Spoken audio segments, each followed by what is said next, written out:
আমরা সংসদে গিয়ে আমাদের পক্ষে কথা বলবো না, ইনশাআল্লাহ জনগণের পক্ষে কথা বলবো এবং আপনাদের অধিকার আদায় করে ছাড়ার চেষ্টা করব।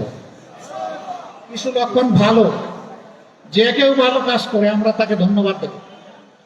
আমরা সবার আগে বলেছিলাম আমাদের এমপি মন্ত্রী কেউ হলে সরকারি প্লট নিবে না, বিনা ট্যাক্সের গাড়ি আমরা চড়বো না।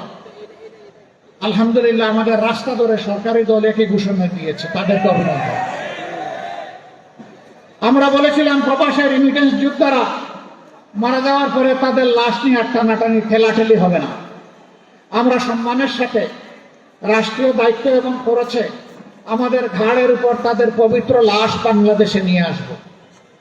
বর্তমান সরকার একই ঘোষণা দিয়েছে, তাদেরকে অভিনন্দন।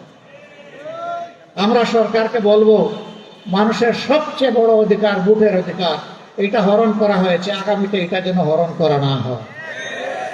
তারা যদি এইটা হরণের পথ থেকে সরে আসেন, আমরা তাদেরকে আরেকবার অভিনন্দন জানাবো।